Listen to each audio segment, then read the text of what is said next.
brothers and sisters, family and friends. You can thank the rain for this. This next one is called On the Inside. I wrote it while I was on CM in the Florida Department of Corrections.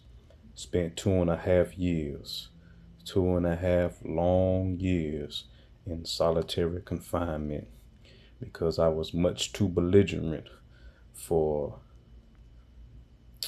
DOC at the time. I had something else in mind to say right then, but my spirit checked it before my mouth released it. But this is called On the Inside. God wants me to be free and to remain free. So it must be that I first become truly free in the midst of my incarceration.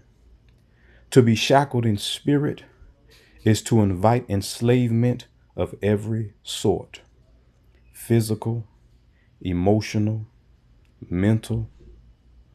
No matter how free I may appear to be, if bound in spirit, my freedom is only an illusion. I do not want an illusion. I despise the deception of the longer chain still attached to the doghouse.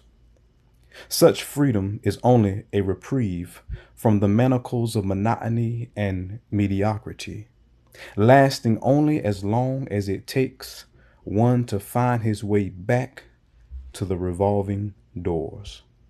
The bunk is still warm. Few noticed you were even gone. To be spiritually free makes every other incarceration as binding as the breeze, and every lesser acquisition of freedom absolute. There is no recidivism for a man walking with a free spirit. For if the Son makes you free, you are free indeed. Freedom is not exchanging one kind of chain for another.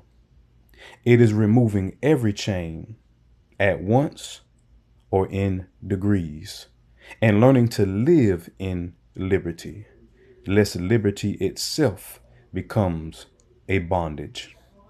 And so Paul says, stand fast, therefore, in the liberty wherewith Christ has made us free, and be not entangled again with the yoke of bondage.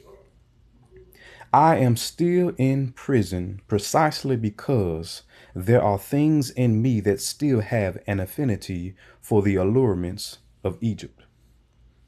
It takes a great deal of courage for a man to confess that he still has a twisted desire for certain chains of his past. It takes greater courage, accompanied by a fierce resolve and overflow of grace, to endure the dry and desolate wilderness where one is freed from the dungeon of his own self. The physical walls are only a reflection of the walls I have erected around my inner man. Reinforced mindsets, emotional barriers, fortresses of lust, bitterness, rebellion, violence, and unbelief. I march around these walls in quiet introspection and fervent prayer, knowing that soon, with a shout of triumph, they will come tumbling down. Then, and only then, will freedom come, because freedom has first been won on the inside.